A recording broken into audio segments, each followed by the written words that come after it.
And that's the recording started. So welcome everyone to our History Talks live talk this evening. It's my honour to introduce my co-lead on the Perth Charterhouse project and an important mentor throughout my career, Professor Richard Oram. This evening, Richard is going to be talking to us about people and the woods in Angus and eastern Perthshire.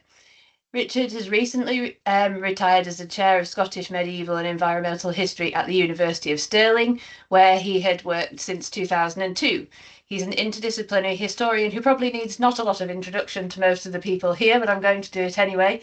Engaging with medieval history, archaeology, architectural history, and environmental history, and he has published widely and extensively on many aspects of Scotland's medieval culture, society, and religious practice, with a particular interest in people and their environment. His most recent work that has been published is somewhat of a magnus opus and is a 3-volume environmental history of Scotland covering 400 AD to COP26, as well as offering original new perspectives on Scotland's history through its innovative use of source materials. It also, as Annie Tindley recently stated, offers us vital lessons for our society today and into the future. In his talk this evening, Richard is talking about particular aspects of the environment in terms of woodlands and a specific region, in this case, that is close to his heart, of Angus and East Perthshire, to offer a taster of what this groundbreaking 3-volume work has to offer. So without further ado, I shall hand over to Richard. Thank you very, very much, Lucy. It's a great pleasure to be here. Delighted when Ian asked if I would do this. And this particular paper this evening, this is something that's a work in progress. So I'm kicking some ideas around. There won't be very much by way of actual conclusions towards the end of it. But it's something that, well, really, I think the second slide sort of begins to answer the question, why Angus? And it is primarily Angus. We will be crossing the border every now and then into the eastern parts of Perthshire. And it was something very much that came about as a reaction to a lot of the reading, the background research that I was doing for the 3 volumes, where you were getting a lot of broad generalizations being floated around about Lowland Scotland in general. But Angus, and I should say I'm a Dundonian, Angus is my backyard. I've known this all my life. And it seemed to be getting a bit of an unfair battering as this place, which throughout its medieval and later history seemed to be intent on destroying every piece of native woodland that existed within it. And part of the reaction was against, and this is not meant to be a negative thing, it's just that there is a tendency, if you're looking at particularly woodland history, to see a constant emphasis on the big archival collections that tell us so much about the central Highlands in particular, and mainly the Breadalbane papers, but also though looking at, for example, the grants of Rothiemurchus or the grants at Fruchie. It was a bit of a reaction then to that you were looking at those places always being taken as the norm. And I wanted to get a better understanding of how things might be, yes, in a lowland district, but one that was perhaps at an interface zone between the Highlands and the lowlands, and something that provides a transect from the montane down to the maritime. It runs through territory that covers everything from the high mountain massif of the Mounth all the way down to the alluvial sands around about Budden-ness, the mouth of the Tay, that kind of place. It's also important in that this is a region that we know agriculture has been a present phenomenon for the best part of 6 millennia. And we are also getting increasingly strong evidence for earlier Mesolithic and possibly late Upper Paleolithic settlement.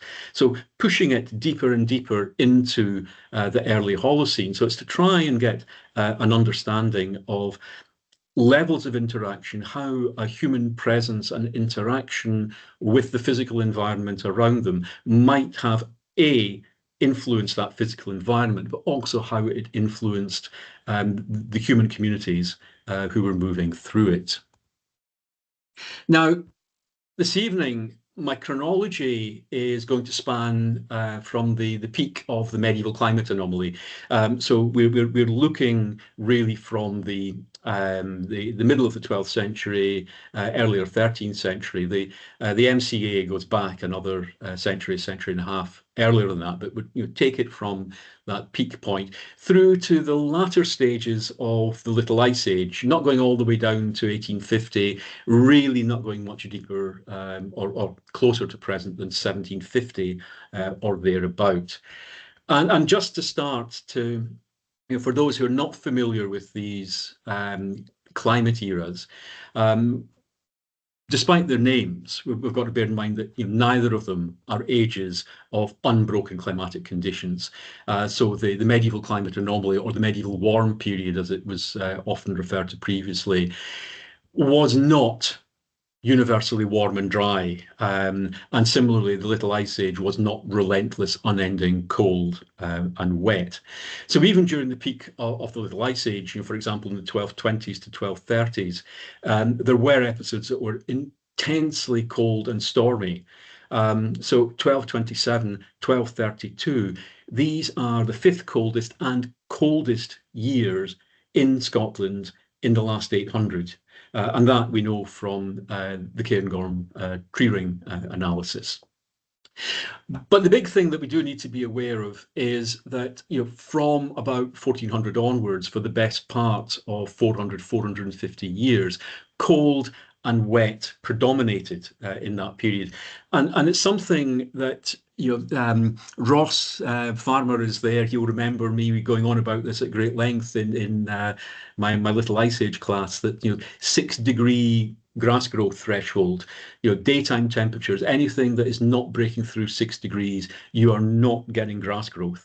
And that affects all aspects of a society that is still essentially agricultural. It increases, obviously, the risks of harvest failure, but it also increased that risk of livestock death because they're not getting enough nutrition. The biomass production in terms of grass growth isn't there to sustain livestock numbers. They're expending more of their calories on basically maintaining body heat. They're not producing as much milk as they would otherwise have done, and they're not carrying fetuses to full term. So you're getting a lot of calf loss as well. So it affects both an arable and a pastoral society, but all plant life, we need to bear in mind. It's not just those grains and grasses that we're talking about. But through this as well, there are also prolonged episodes of warmer, drier conditions, mild winters. And what is most important to bear in mind, it's the unpredictability of all of this. This kind of uncertainty is where you have the failure of what's known as TEC, traditional environmental knowledge, so that old built-up store of knowledge passed down generationally during the periods of stability no longer apply in these changing circumstances.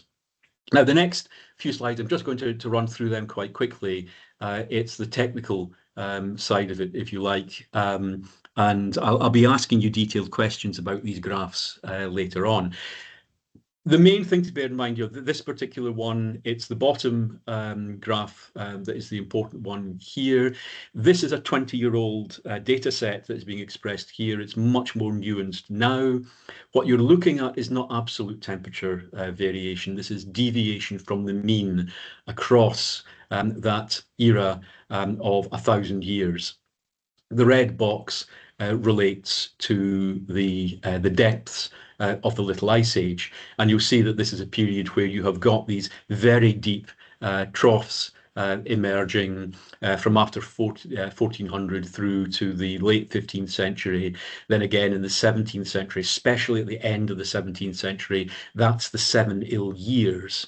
And then you've got the dire early 19th century, the era, if you like, of Charles Dickinson, get the tongue into gear, Charles Dickens, Christmas Carol type of Christmases of deep snow and the rest of it.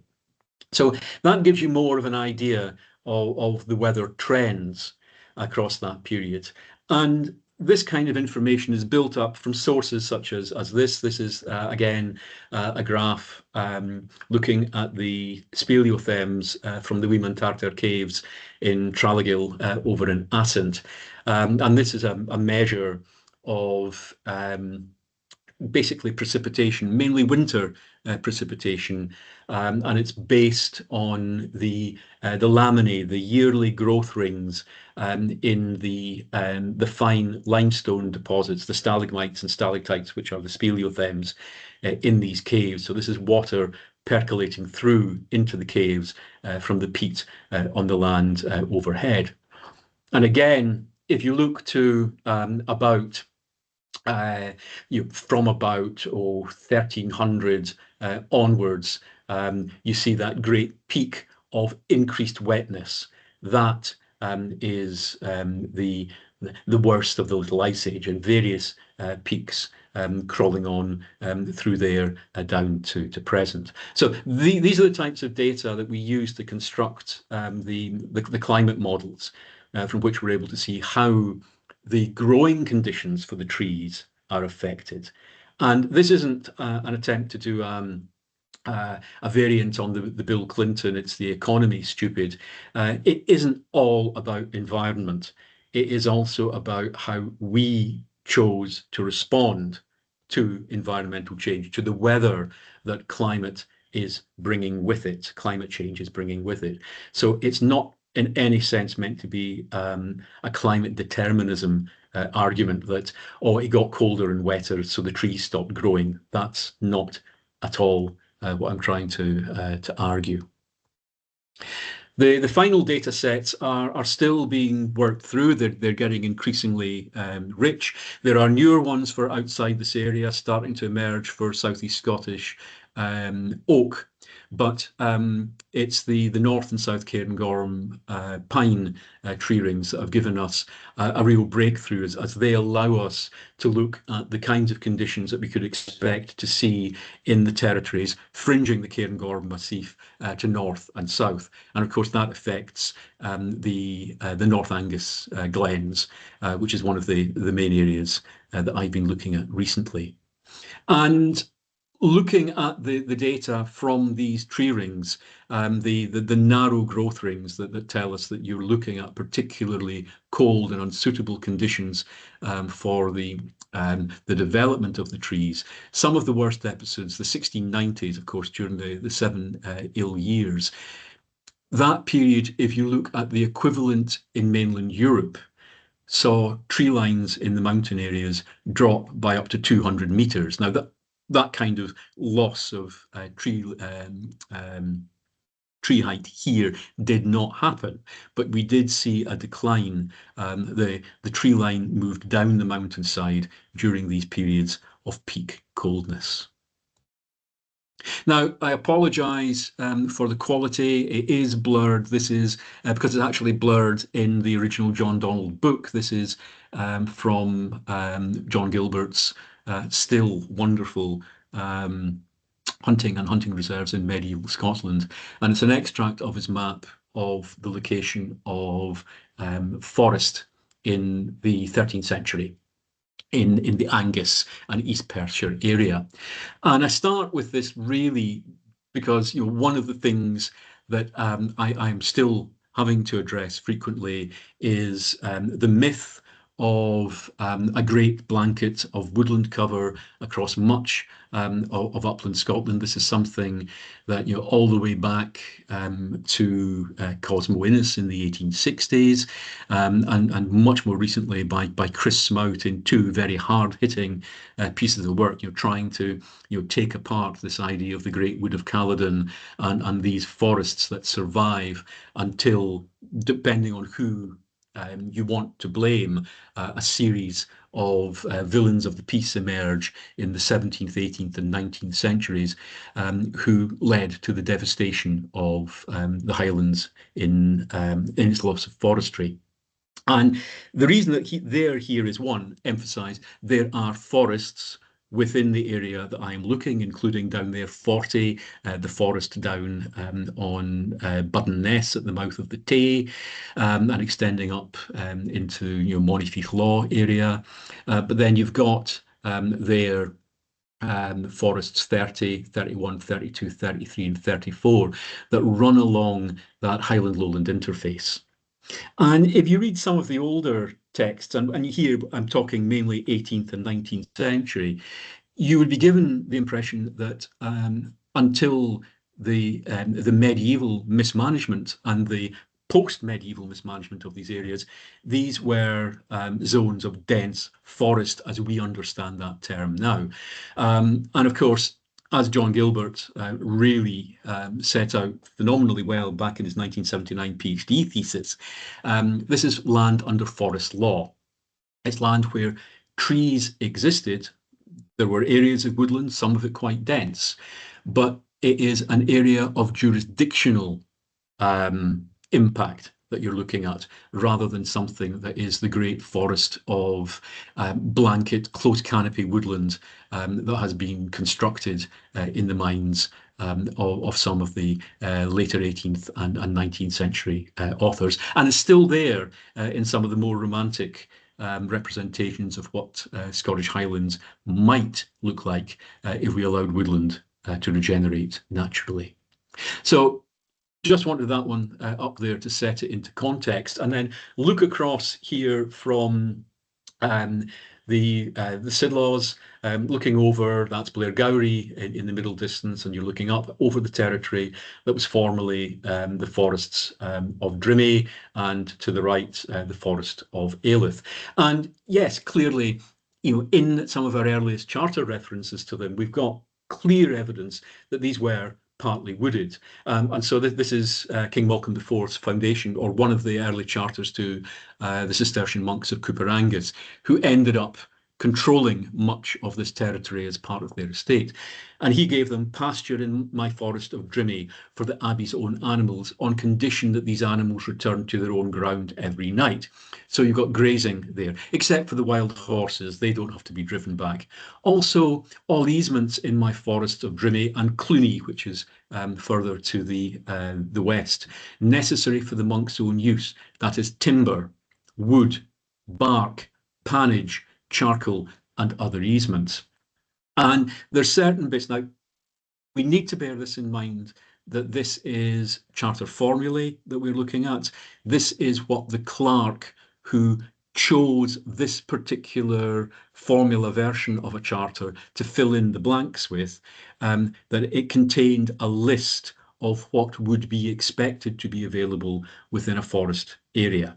But it's important to look at these, and you've got timber. And here, so you say timber and wood, what's the difference? Well, the timber is constructional. Wood is for all other purposes, including potentially fuel wood. Bark, two different types of bark, potentially bark that is being used, oak for tanning, bark, though, that could also be used as waterproofing in terms of layers of birch bark, for example. Pannage gives us a good clue that we are looking at least partial oak wood, because this is the right of grazing pigs before their slaughter in the autumn, so fattening them up on the nutrient-rich acorns in the wood. And charcoal, now you can make charcoal from a variety of woods, but oak is one of the more favoured ones. So we can begin to get a picture that there is at least an expectation that these forests contain wood of particular types, and that it is wood that is being used for particular functions by the middle of the 12th century. And I would just emphasize here that simply because this appears for the first time in parchment around about 1160, 1161, does not mean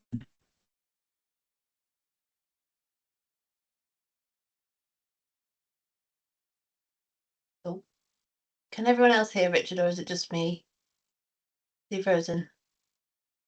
Oh, he's frozen. Yeah. 2 I seconds. think, oh, we can use these woods for things. Oh, sorry, So- Richard, you froze for a second there, so we missed the last little bit after you talked about tonnage. Okay. Right. So the important point I was trying to say is that, you know, what we need to bear with these charters, bear in mind with these charters, is that this was an expectation of the clerk at the time, but also to bear in mind that it wasn't necessarily anything new that was there, that these rights that are being talked about, they didn't just think of them suddenly in the middle of the 12th century. These woods might previously have been used for exactly the same kind of resource management for centuries prior to that point. Now, we can overread the evidence for treelessness because, you know, it does not necessarily turn up regularly within the record. If we take, this is Arbroath Abbey, we're looking at the length of the Abbey church, get some idea of the scale of this building, and it is roofed. We know it is roofed full length in timber. The whole of the cloister is also roofed in timber. And where are they getting this wood from? And myself included, seized on some of the surviving charters, which show this, for example, here, the grant to the monks of Arbroath from the woods of Trustach on Dee side. That's between Banchory and Kincardine O'Neill, just north of the river. And this is made in the early 1200s by the Angus and Aberdeenshire landowner Thomas Durward. And he is giving them the oak woods there to take as much wood as they need to transport it down for the use of the monks at Arbroath. And we know as well, when they're re-roofing most of the abbey in the 15th century, almost all the timber they're using is being imported from Scandinavia. But we also know, and again, this is digging into the charter evidence, that they're also receiving wood from unspecified locations throughout Angus. One that we do know that they're getting wood from is the Royal Forest of Platar, which is up in central North Angus. And they're getting that in 1310s, as was Rhistennath Priory. And it's only described as for their needs in buildings and equipment. We don't know what type of wood, we don't know what volume, other than as much as they can take. So there is wood there to be used. It is being managed. Stick with forest, and this is the most interesting one for me, as giving the lie, if you like. And this is the forest of Barry. We're looking out here from Broughty Ferry down to Budden Ness on the horizon there. And the Royal Forest here is given to the monks of Balmerino further up the Tay in the early 1220s by King Alexander II. Now, it's a forest, but forest jurisdiction, because at the time of his grant, we know from archaeological and paleoenvironmental analysis from the adjoining area to this, from places like the Ardownie souterrain, and this shows that the coastal strip right along here, the whole of that headland and its hillier hinterland, had been almost treeless by the 2nd millennium BCE. And what was wanted here was the grassy links on the sand as sheep pasture. So not a treed landscape. But let's look at the other forests now, up in the north. And this is the forest of Glen Prosen. And you can see that there is an area of modern conifer plantation in the middle of it. This is a glen that is now the focus for a major woodland regeneration project. But the point about this particular glen, which is part of the hunting forest, the baronial forest, belonging to the Douglas Earls of Angus, and by the middle of the 15th century, the 5th Earl is letting the forest to the Grahams of Fintry, who are major landowners just north of Dundee, as well as through in Menteith and further west. And ultimately they sell, 1477, they sell and alienate the rights in the forest. They keep the superiority, but effectively the Grahams have got free range with whatever they want to do. And so we've got a succession here. These are just from the Register of the Great Seal. And so you've got William Graham of Fintry in 1541, getting confirmation of possession from James V, including privilegio liberarum forestarum in Glen Prosen et ceteris locis ubi.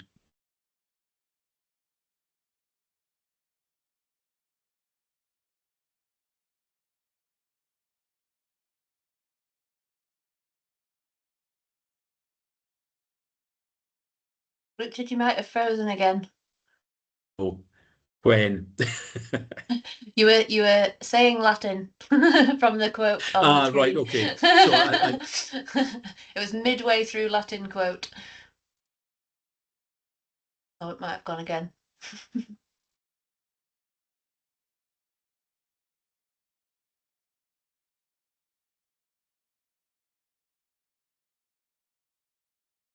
Hello. Right, you're back now. I think. Try again. Oh, okay. So it's the privilege of free forests in Glen Prosen and in certain other places where there were woods.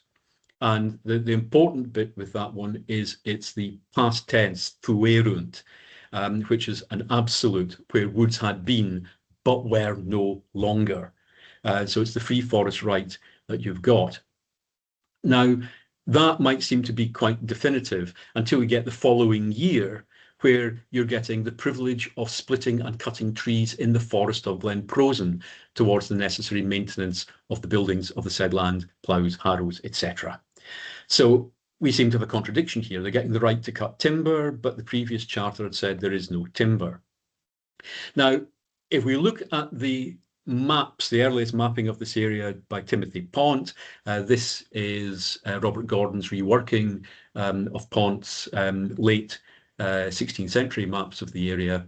And down at the I always get my bearings right here, the bottom right of the screen as you're looking at it, you can see the area of woodland at the Glen Mouth.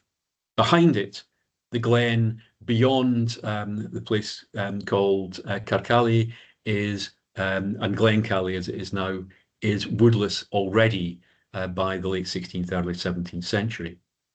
We've got a woodland of quite open form. The chorography within Pont is quite clear on the way in which wood and type of wood that's being represented. And it's a wood that gets denser down at the confluence between the Prosen, the Huarete, and the River South Esk around Cortache and Bridge of Prosen. So that's where the wood survived.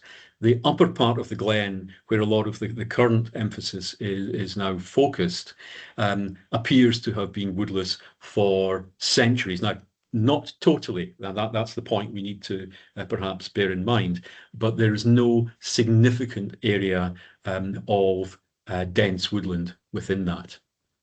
And again, we can go right through into the mid-18th century. The Cortache Bar and Court book, we've got reference to actions against tenants in Glen Prosen, and it is for the destruction of the trees down in that, what is shown on the Gordon map there as that lower part of the glen. Now, the Ogilvie lands next door to Glen Prosen are described over in Glenclover there, are described by John Ochterlony as Gynde as a fine Highland country. Now he's writing, I should say, around about 1682, 83-ish, sending a whole series of notes to Sir Robert Sibbald. And he provides this description of all the parishes within Angus. And he says, so of Glenclover, a fine Highland country, just meaning an upland country, abounding in cattle and sheep, some corns, abundance of grain and hay, as all the Highland countries of the Shire are. He doesn't mention woodland anywhere. In 1743, so moving forward half a century, the upper part of South Esk, so that's the part from Cortache to the Glenhead, is described as adorned with much wood growing on its banks. And if you go back to the 1590s, this is the Pont map. He shows scattered woodland on the west, the shadow side of the glen, where it's not going to be suffering from the cultivation. and it scatters up the glen from Cortachy north to Clova Castle. You can see up there near the top at the Kirktown of Clova. And there's a second area of scattered woodland around the junction of Glen Clova and Glendall. That's the inset picture down there at the bottom left. All the woodland that you can see there is modern conifer plantation that's gone in. Well, actually, you're looking at about the third iteration of conifer plantation since the 1950s in that particular district. So we've got a slight problem then with the way in which we may use the emphasis, the information that the early cartography chooses or chooses not to present us with. And this is one of the things where we need to be using multiple pieces of evidence, the map evidence, alongside the documentary evidence, alongside surviving physical evidence where we can find it, and using the paleo-environmental data.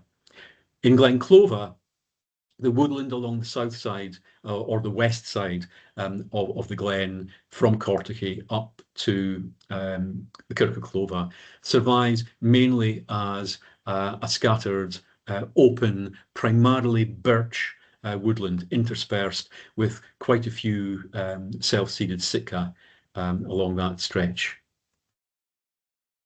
And then the glen that is described as most wooded of them all is Glen Esk, and its subsidiary valleys, particularly Glen Lee, going off from Invermark Castle. There's Loch Lee and the Kirk of Loch Lee.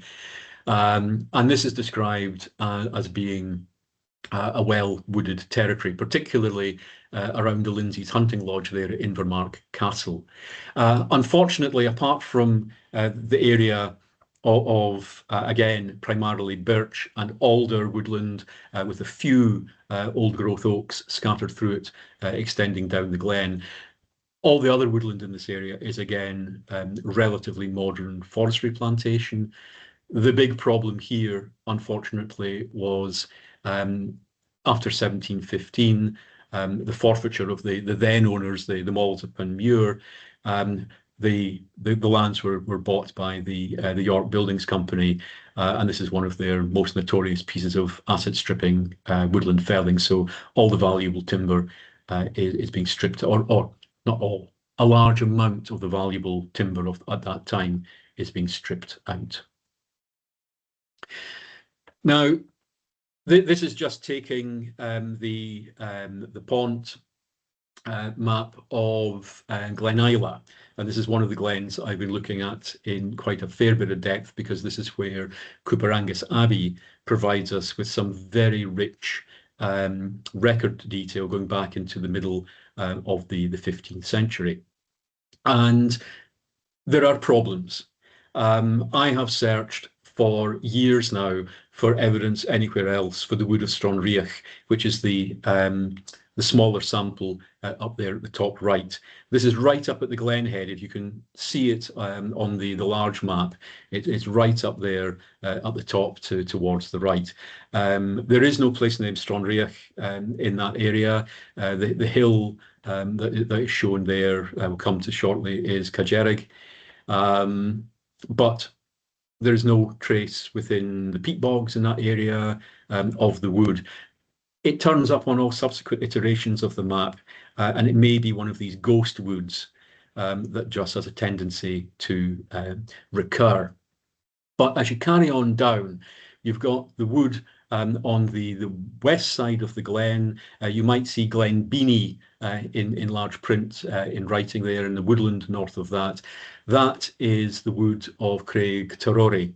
And then slightly further down, you've got Forter Castle, and south of Forter Castle, you'll see the wood of Craggy Fruch. And these are the woods that recur in the record evidence. So, Stranraer, as I'm saying, this is the upper part of Glen Isla. And I've yet to get one of my pollen analysis colleagues up to have a look at it. It's a long walk as far as they're concerned. So although Robert Gordon, for example, and then Robert Edward reproduces this in the later 17th century, although both of them show wood there, you're really looking at simple plagiarism of the earlier map versions. Interestingly, William Roy's military survey 1747-52 shows no woodland in this location, but it shows all the other woodland in the glen. And as I said, the place name is problematical. It occurs in no other documentary source, although all the other hills in this area are named in Cooper Angus and early records. So it appears on no post-1700 map. Now, that doesn't mean it didn't exist. But it's one of these ones that rather than go rampaging in there and say this all needs to be reforested because it is a wood that has been destroyed, we need actually to establish what was or was not there at a particular time. Now, looking at the other woods in the glen, here from 1557, we've got a court action brought by Donald, the Abbot of Cooper Angus, raising letters of his free forestry. This is, they have got a hunting forest right, but they're using that to control the grazing, the valuable things to them. They're raising it against inhabitants of the lands of Glen Shee, Strathardle, Braemar, but also coming over the hills from Glen Prosen, Glen Clover, up from Luntrathen and other adjacent lands. And they are destroying the woods on the lands of, now, it's not just Glen Isla, so it's Glen Isla, and then it's Perthshire, that's over in Glen Shee. It belongs to Cooper Angus Abbey. Cally, that's in Lower Strathardle on the River Ericht, with the glens of Glascurry, Glen Bruchty, and Glen Cally. So it's not just focusing on Glen Isla, but Glascurry and Glen Bruchty, Glascorry is still there, Glen Brichty, as it now is. These are subsidiary glens on the west side of Glen Isla. And if we carry on again, 1576 through to 1581, we've got 4 separate summonses being raised against tenants for cutting of wood in the woods of, so that's Glascorry, Glascorry Beg, Glen Brichty, the Plaid, and Craggangath. That's the wood that had previously been Craig Torori. And then 1607, you've got a decree against James Lord Ogilvie, and again, it's particular named woods. So all the other woods in Glen Isla we can identify with a history running right through into the 17th century and beyond. And the Glascorry and Glen Brichty woods survived into the 19th century. They're now treeless areas. Glen Brichty has got some, again, post-1950s conifer plantation. Importantly, perhaps we start to get an indication for why the Upper Glen may have been almost treeless at an earlier age. This is just south of that putative wood of Stranraer. It's at the bottom of the Menega path going up. That's one of the old Mounth routes from Glen Isla, and it comes up round the back of Glassmoyle and across and drops down into Glen Cluny and to Braemar. And Ochterlony of Gynde observes, again, Highland countries have some corns, abundance of cattle, sheep, goat, and much hay. They live most on butter, cheese, and milk. They kill much venison and wild fowl. There's your hunting tradition in the glen. The summer they go the far distant glens which border upon Braemar and live grassing their cattle in little houses, which they build upon their coming and throws down when they come away, called shields. Now, this is a later 18th, early 19th century shieling hut site we're looking at here, but it's the successor to a long use of this area for this kind of activity. And although this one's using dry stone foundation, river wash boulder foundation, it's at the mouth of Glascorry, I should have said, by the way. And what you've got here is something that the superstructure is built out of a combination of turf and small branches. Those branches are not being brought with them. So there is, at the time that these were going up, still some scrub woodland, but it is regarded, well, it is not regarded as having any economic significance to the landowner by that date. And that might be a reason why it doesn't appear regularly in the charters thereafter. This is coming down and it's looking at the woods. So we've got the Craig and Gath woods. That's north of Forfar. That's the Craig Torori wood. There's Forter Castle. None of the woods that you can see, except the trees closest to you in that picture, are part of the late medieval, early post-medieval woods. The whole upper part of the glen, the woodland, you've got some birch reseeding that has taken place, but it is primarily, as you can see, it is spruce plantations. It's when you turn around and look in the other direction, yes, again, the first thing that catches your eye is primarily spruce plantations of the later 20th century. But over on the west side of the glen, the right-hand side of the photograph, you can see the remains of the wood of Craigie Frisch or Craigie Fruch, and that's the mainly birch, alder, hazel, and some small scrubby oak survives within that area. And that is your last large chunk of relict native woodland in this part of the glen, at least. Now, what we've got is evidence for Cooper Angus being much as active in protecting its reserve growing timber in Strathmore proper, so outside the glens. So they're managing the wood in the glens, they're taking action. How effective that action was, well, the ultimate disappearance of at least 2 of the woods is an indication of that. But we see an attempt to manage woodland much closer here, looking out across. That's Cooper Angus down there in the middle distance, up towards the glens. So down in this area, in the valley bottom, they've got managed woodland. And one of the best recorded is its wood at Campsie near Wolf Hill, off out of this picture to the left. So it's right down on the Tay. And they take action against tenants for the destruction and sale of the wood of Campsie. The wood, though, was recovering in 1471 when they let it in 4 lots for 5 years, with a stipulation that no cattle was to be allowed to graze there, and that only wood grubbed up by the ditch bounding the wood from the ploughed land could be burned. So you're starting to get woodland put into what's referred to as enhaning and defence at this time. So a degree of exclusion around about it. And the problem is that grazing cattle had been getting into the woodland area and preventing the trees from reaching a level where they'd be able to sustain themselves regardless of the attentions of the tenants' livestock. A new lease is allowed in 1475, again allowing wood pasture, but only in 1/2 of the wood, provided no damage was done to the growing trees. So again, these trees are now getting more mature, more capable of resisting the teeth of the cattle. But interestingly, only 4 years later, they're allowing a new tenant on a year's trial to cultivate within the woodland boundary. So we're getting conflicting messages from the documentary record. There is no trace, by the way, of this woodland surviving now. The woodland in that area is all much, much more modern. The 4 tenants of 1471, they received a new lease of the wood in 1483, and it required them to build walls around half the woodland within, I should say, within 2 years. I've missed the 2, and to keep the wood free of cattle. The wood was still walled in 1494, and then in 1551, a tack of Campsie described it as 1/4 wasted, but the rest was protected by dikes and haning.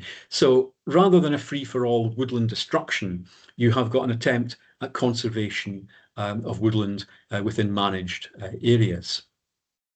And this comes through increasingly strongly when you start to look at the lease arrangements, and it is after the second Great Woodland Act in Scottish medieval law, King James II's 1458 Act that's here, which required the planting of woods and trees, make hedges, sow broom, after the quantity of their mailing in places convenient. So what's happening is landowners are being obliged, when they're setting the lease terms to their tenants, that they must insist on woodland. And if you start to look from the earliest I found is from 1460, so within 2 years of that act, as new leases are being drawn up, like this one I've got a sample here dated 9th February 1472, you've got a stipulation that the tenant, William Spalding, shall put the Grange till all policy, so that is in betterment after his power, in biggin, structures and plantation of trees. And he says specifically, the abbot, ashes, osiers and soch, willows, with hangings and defence of theirs foresaid. And if you go, this is at Balbrogie, on the banks of the River Isla. This is one I've run past Corley Mills. It's probably not a tree from the 15th century, but it is one of the oldest willows that she has certainly seen surviving on one of the tenanted properties. So you've got Balbrogie and Aberbothry there, where plantation of this kind is taking place. And this is an important corrective. This is one of the really major things that we need to learn about looking at medieval woodland policy, is that they were not necessarily planting the types of trees that we think they should be planting. They're planting the types of trees that provided them with the materials that they needed. And so it's that bulk provision of birch, willow, hazel, alder, and particularly willow and hazel for the wands, for the withies, the wattles, because you're using massive quantities of wattling and basketry. Now, when I began to look around for evidence for other types of enclosed wood, one of the ones that I came across that is most exciting to me personally, I will admit I'm an odd person like that, and this is the wood of Ruthven. It is on a bend of the Oh, we've lost you again there, Richard.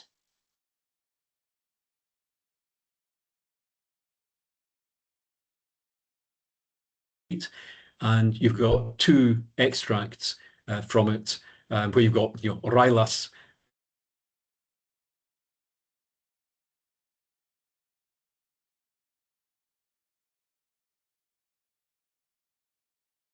from the same map sheet. He was doing two different sketches of the course of the river. You can see the woodland again, but this time it has got a boundary.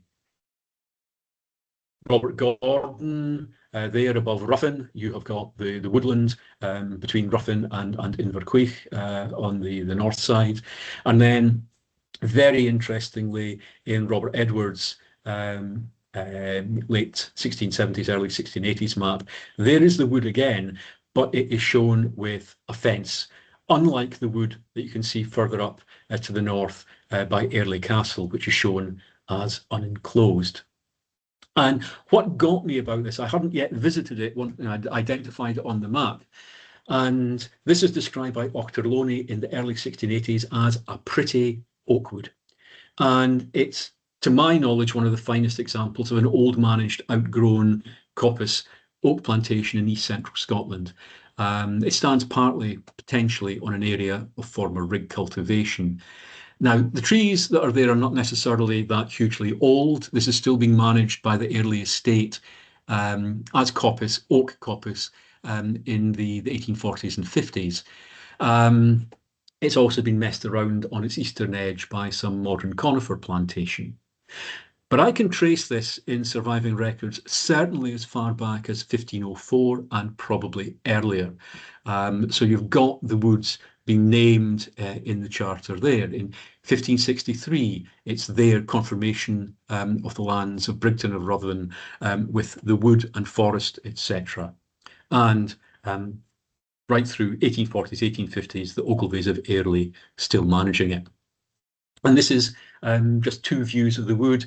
There on the left, you've got some relatively slender, probably much more recent oaks coming out the top of the wood bank, with the still ephemeral now, but the ditch on its outer edge there. That's running north-south across the headland. And then you've got the large coppice stool with multiple stems there. So the wood appears to have gone through successive phases of coppice and possible clear fell down to the mid-19th century. And there are parts where the state of the trees suggests they might also have been World War I and possibly even World War II woodland casualties as well. But you've got regeneration coming out of the older coppice stools. Let's look around a bit more for other types of wood. So there's a planting of oak. And this, again, is moving back into eastern Perthshire. This is in the heights above Strathardle. And this is Whitefield Castle, a 16th century tower built by the Spaldings of nearby Ashen Tully. And beside it, you have got a phenomenal cluster of very, very old ash trees. The trees have all been pollarded. They've had a lot of grazing problems around their base, but these are substantial, and I wouldn't want to hazard a date for them. But again, evidence of older woodland management within an enclosure, not that dry staying dike, that's part of the 19th century reordering of the landscape around about here. But within the immediate vicinity of the castle, you are seeing what is being referred to in the sources as planting. And this is a key bit. I apologise, that's a zoom shot of Kirsten between Forfar and Brechin. My hand does shake slightly with these things. Described by Ochterlony as one of the finest in Angus. In excellent avenue within range of great ash trees on every side. In excellent arbour for length and breadth, none in the country, that's in Angus, like it. Ash Avenue is long gone, replaced in the 19th century by the trees that you can see around it now. And so again, I started looking for more evidence of ash plantation, ash woodland. And again, it begins to come up recurrently within the charter sources. And if you look, this is Edward's map of Angus based on Robert Gordon's earlier, based on Timothy Pont. But you'll see, particularly if you look at the smaller sample of it there on the right, you'll see these small plantings round about the substantial laird's houses. So you've got them down on the bottom left, the bottom right, around about Carmiley, around about Newgrange, and Lathern, and so forth. And these are, if you go through Ochterlony's description, he describes these houses as being surrounded by plantings. They're not necessarily within enclosures, they're not large woodlands. They may be scattering of trees. And if you go back to the 1458 Act, it's 1535 reiteration, it's 1609 reiteration, it's planting according to their mailings, according to what they were able to afford. Now, what began to surprise me when you started looking at the descriptions of some of these. So if you take the description for the parishes of Easy and Nevy, it starts talking about these being well accommodated, well served with grass and fir. He describes the laird of Fotheringham's house here at Powrie, just on the northeast edge of Dundee, a little from the house of Powrie towards the south, a fine little wood of fir and birk with a stone dike. And fir here is the Scots usage, meaning pine. And so it seems that around about the Sidlaw Hills, particularly the highest part of the range, running from Ochterhouse along to east of Teeling, we've got a redoubt of pine surviving, old Scots pine. Now, those trees are long gone. None of the park at Powrie now survives. But it just alerts us to the fact that there are multiple different types of tree being cultivated, that are being protected, that are being used for the different needs and purposes of the human communities in this area. Oh. So yeah, and the point, the description of firwood is by Ochterlony. It's the strip right along the south edge of the Mounth, from the mouth of Glen Isla at Kingoldrum, at Llantrathon parish, and in Menmuir parish. So you've got this strip of, as it turns out, probably mixed woodland, not just pine woodland surviving there. So let's look at a few little bits of other evidence that start to alert us to local survival and local management of timber. And this is a group of houses in the High Street in Brechin.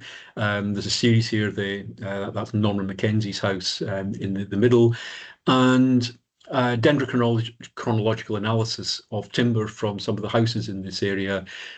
Most of them that you're looking at are 16th century, but there was reuse of late 15th century locally grown oak. So you've got an oak wood surviving that is producing timber for major roof trusses of sufficient size to satisfy the needs of an urban population. So it's pointing to a few things here. Oak is still available locally and not just in these reserves for the landowners. It's also reminding us, contrary to a lot of the traditional discussion, that not all structural timbers in Angus are obtained by import from Scandinavia or the Baltic. And Montrose, we know, is a major import for Baltic and southern Scandinavian wood through the 16th, 17th into the 18th century. But it is also telling us that the large timbers that were used were too valuable to discard, so they are being recycled for reuse. And again, we come back to sources like Ochterlony, who commented that there is great resort of Highland men with timber, peat and heather to the market at Brechin. So wood is being brought in from the Highland part of the county down into the market at Brechin for their uses. And we find the same with Kirriemuir. And of that, he says, hath 3 great fairs and a weekly market of all kind of commodities, the country of food that's being produced within the district round about it, but especially of timber brought from the Highlands. Now, they're not talking about north of the Mounth. This is the high part of Angus in great abundance. So Kirriemuir is immediately adjacent to Glens Clova, Prosen, and the parishes of Kingoldrum and Unlandtrathen. So that seems to be where you've got these substantial stands of woodland. That is confirmed, if you like, by those maps showing the dense clusters of woodland round about the bottom end of Glen Prosen, bottom end of Glen Clova, and the Craggy Frech and Craggangath woods in Glen Isla. Should have advanced, so here we are. Now, when we're looking for these big woods, it's all too easy to forget that most of the woodland that we're actually talking about is managed as coppice, consisting of useful trees for medieval urban and peasants. And these are your quick growing species. These are the ones like birch, willow osier, alder, and abundant hazel just grows practically everywhere within the upland district round about here. And these are being managed to provide a lot of the smaller wood that's not needed for the major castles, monasteries, church roofs, things of that kind. It's the posts, the poles, the withies, the wattles, the things that are used in non-elite construction, the vernacular buildings. And birch seems to be the thing that is a plantation tree. Now, I mean, it's utterly despised by foresters through the 19th and 20th centuries. We've got all these references to as a vermin species that would be rooted out. But we've also got from the Angus material, and I just gave you a few examples of them, but you know, it's been grown within diked enclosures as a valuable cash crop. And then, as I say, hazel. Now, most of what we now see as coppice growth is just where Angus Council has come along and mown something down because it's been getting too bushy and out of hand. But hazel does what hazel does when it is treated in that way. It produces multiple stems. This is an old growth coppice, again just on the edge of that wood of Rutherland. And it's producing, well, this is a bit dried out and broken now, but it is for producing this kind of construction that used to be ubiquitous in rural and urban Scotland, right down into, well, actually into the second half of the 20th century for that particular example there. Now, what are we talking about? And these are The maps that my late colleague Alistair Ross produced looking at wood use for an urban community. This is in Strathan, on the northeastern edge of the Cairngorms, and these come out of wood surveys as part of a court case at the end of the 16th, beginning of the 17th century. And it lists the number of buildings in each davach, and it tells us about the volume of timber needed. And it is truly horrendous, especially when you read it as it is in the Scots, an average of 120,000 trees per annum being used, and across a 5-year period, you're looking at over 700,000 trees. But we're talking about coppice branch here. These are large branches rather than your full-grown trees that are being used. But it's still an enormous amount of timber just to keep these communities in what they needed by way of structural woodwork, wattling, wickerwork, fences for enclosures, and the like. We forget that at our peril. And within Angus, this old, managed, intensely agricultural landscape, that the peasant communities within that need wood in that kind of bulk for centuries. And we are looking at a landscape where small trees, rather than these great old growth oaks and pine, have been the dominant aspect of the landscape. I want really to finish just with this last point, is we've also had a tendency to over-focus in our analysis on alien or exotic introductions, like beech. And in Angus, we know that the Earl of Panmure is after the second Marquis of Tweedale down at Yester in East Lothian. The Earl of Panmure at Panmure is one of the first planters of beech in the 1670s.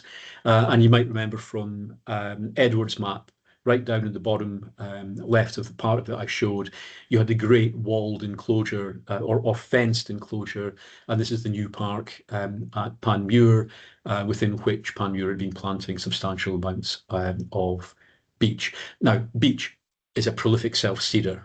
It is hated and loved in equal measure. But we need to remember that we are looking at significant survival of the scrubby varieties of native woodland, an awful lot more than the sessile oak or the Scots pine varieties.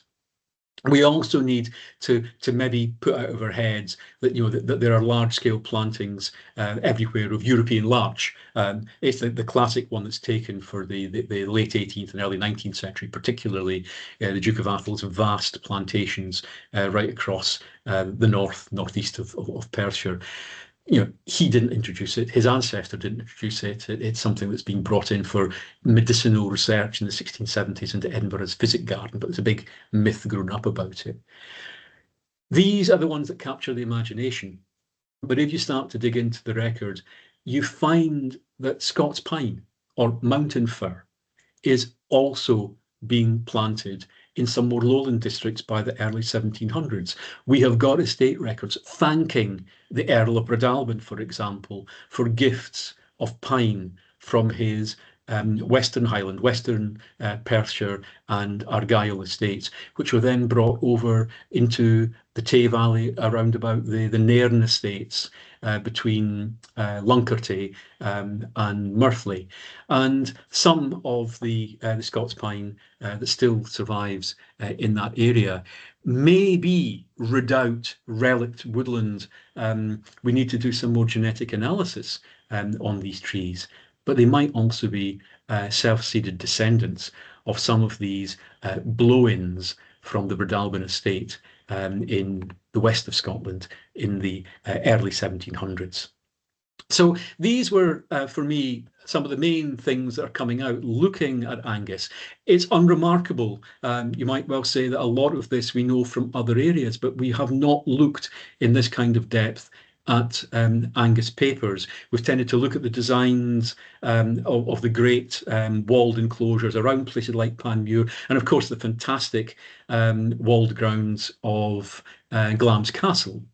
But we need to remember that we must move down the social landscape. We must move down the social hierarchy, see these smaller woods, recognise them for what they are, and understand that they might not necessarily be what we expect them to be.